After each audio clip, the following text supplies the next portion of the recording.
everybody, my name's Melinda and I want to welcome you to my Itsy Bitsy homestead. Tonight I am making a jellied cranberry sauce and we're going to be canning that. Before we get started though, make sure you go ahead and like and subscribe to our channel. So we are in the pantry and I've got some cranberries here. And we're gonna go ahead and just start getting them prepared. I've already washed these and gotten out the bad ones and all that. We're gonna be cooking on the Cadco portable hot plate. I went ahead and if you've seen any of my other videos, you saw that I got this double hot plate and it just didn't work out very well. So I went ahead and bought the Cadco hot plate and I've used it and it works great. The only problem is it's just a one hot plate, and when I used it I had other things plugged in going and it like flipped my circuit breaker. So we are trying to do this without flipping the circuit breaker, so when I have this going I can only have one thing plugged in at a time. So we're just going to try to do everything on this. I've got the KitchenAid mixer all hooked up with the food mill ready to go, so we can put these through the food mill after we've heated them up and got those skins to burst. So I'm going to go ahead and bring it down a little bit and show you what I'm doing. Okay, so for this recipe I'm using the Ball Blue book, Guide to Preserving, the 38th edition, and this is the one that came out this last year or the year before. I'm trying to see the date. I know it's the newest one, so it is the blue one, and this recipe is on page 23.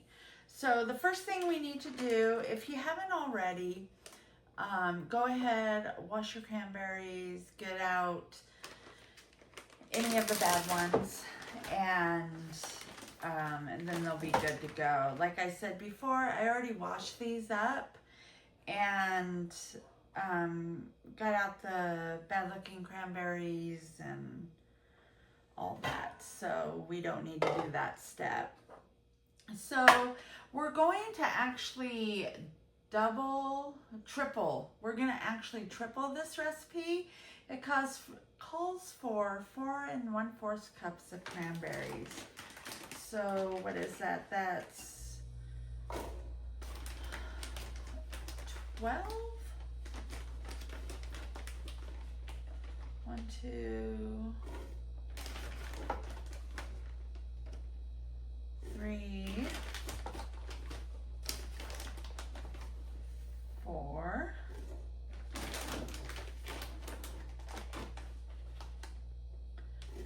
5, 6,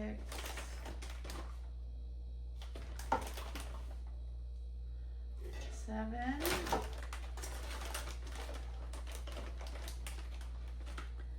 8,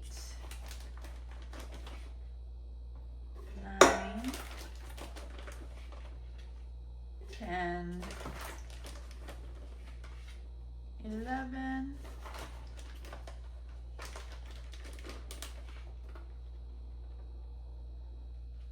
12, and then about 3/4 of a cup. There we go. All right, and that little bit we're just going to set aside. Now I still have plenty more cranberries, so what I'm going to do with those is make some cranberry juice, but we'll do that a different night. With this, we want to put on it calls for, if you're just doing the single, it's 1 3/4 cups of water. So we want to do, I know it's 3 1/2 if I double it, and then 4 cups and 1/4. Yeah. So I know this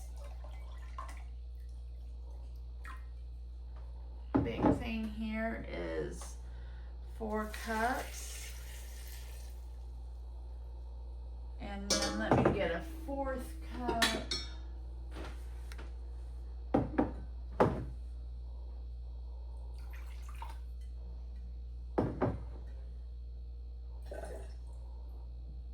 There we go. So what we're going to do is just let that heat up, let that water boil, and get those skins on those cranberries to split.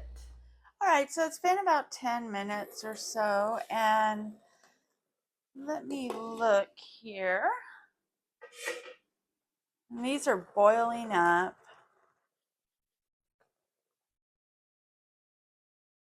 And they have split. So we want to take them off of the heat here. And I know from experience that I'm going to want to take them directly off the heat. And then I'm going to go ahead and put my jars on here and get those started to heat up and all that. All right, so I've got about, 13 jars in here, and we're just using the half pints. So the water has gotten hot, and we'll just put the lid on these, and because we've got to unplug and everything. So while we're processing these cranberries, this will stay hot because I've still got it on that hot plate that is still really hot. So what I'm going to do is bring the camera over to here so you can see everything in motion over here.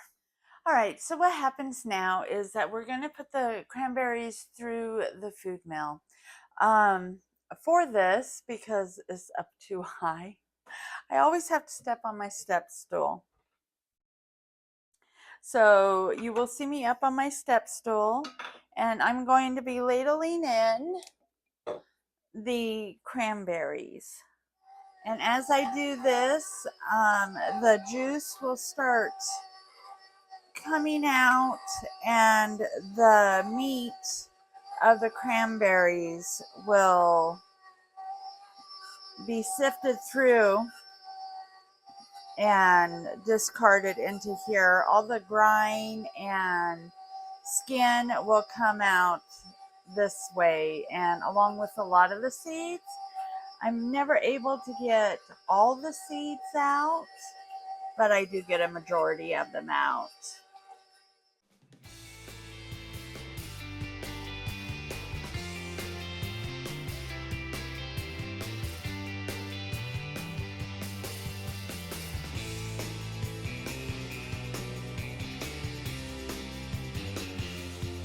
Now some people, like with their apples and stuff, will put like all this back through to see if they can get any more out of it. I don't do that. I'm usually pretty happy with what I get. Now that that part's all done, I'm just gonna make sure I've got all that I can from that. We're gonna kind of clean up that area. So I'm gonna go wash this up, because next we're going to go ahead and take this. We're gonna add the sugar to it, and then we're gonna cook it until it's jellied. All right, so we've got the jars over here. They're in hot water. I'm gonna pour hot water over these lids and rims so they will be ready to do what we need to. Then we're gonna set this right here, and we're gonna cook up the cranberry sauce that we put, the cranberries that we put through the food mill. So I'm just gonna pour all that in here. Try not to get it to splatter all over. Yeah, you can.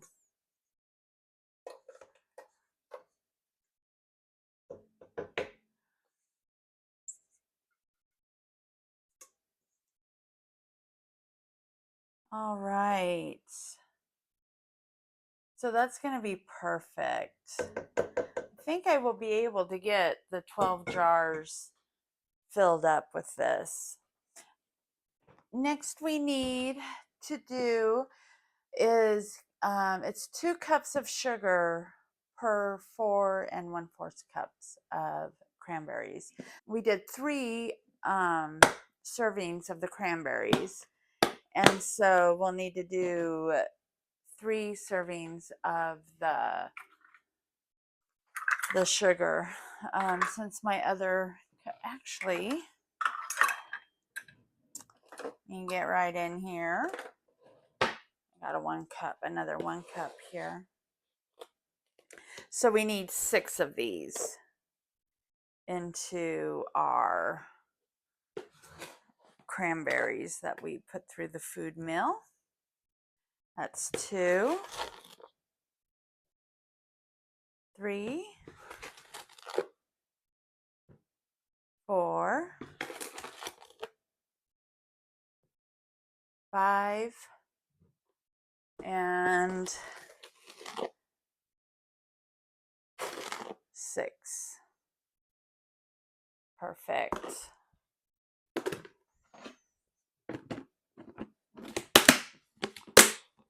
Okay. So we're just going to stir that up. Now what we want to do with this is go ahead and stir in that sugar, because we want that sugar to dissolve. And then we want to cook this and bring it to a boil. And then you want it to boil almost to the gelling point.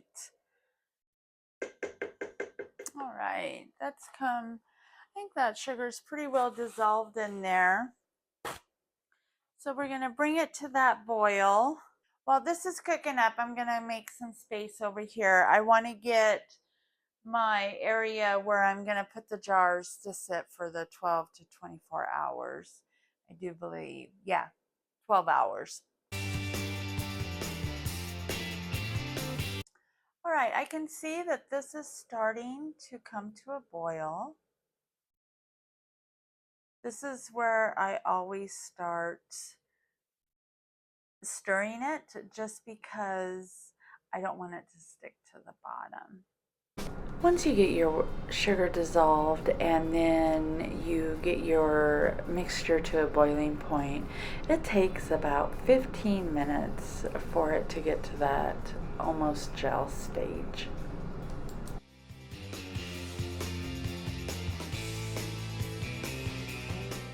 So a better way to check this is if your spoon is cold and you stick it in there and it gels up. That's a better way to check this. So I'm going to turn this off because I do believe we are at that point, that pre-gel stage. So what I'm going to do is, I've already turned it off, but since it's electric, it takes a little while to cool down. So we're going to go ahead and take this off and bring it over to here. And then we'll start getting our jars prepared. But first I'll bring you over here so you can see everything. All right, so I've got my area set up here. And what we're gonna do is I'm just gonna start pulling out the jars. Like I said, these have been heated up. I'm gonna empty them out. We'll do a couple at a time.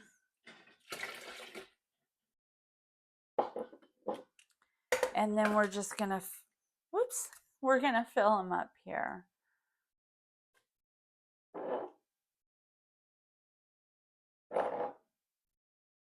Oh shoot.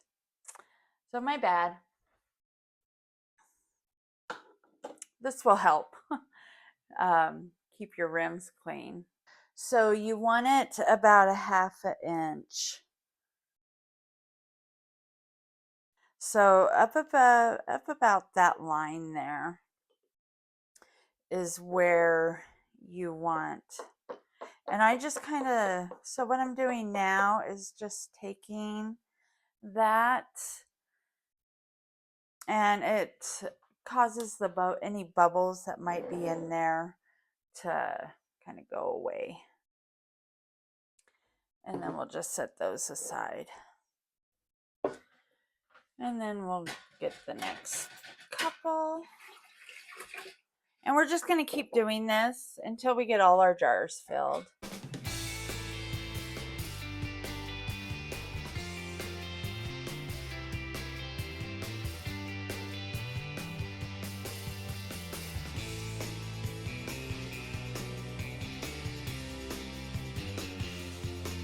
All right, so that takes care of all that. Next is the cleaning of the rims. Before I start that, I want to make sure this area here is clean of any debris.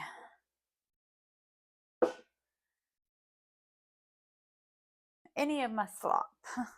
I'm just going to take some of this vinegar. It's just apple vinegar. You can use regular vinegar also. This is what I have on hand right now. And you're just going to clean the rims of those jars. We don't want any mess on the rims of these jars.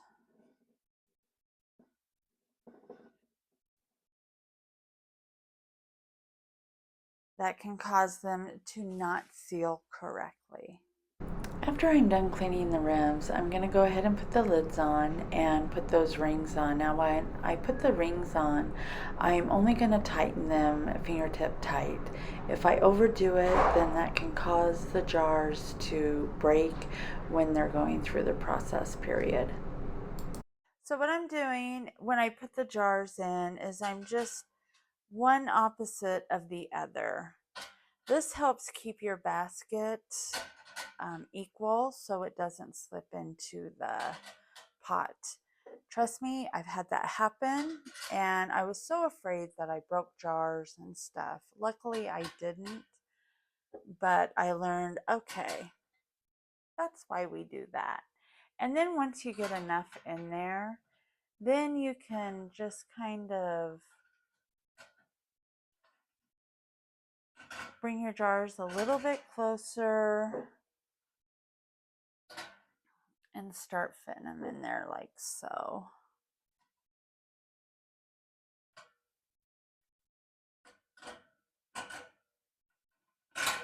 There we go.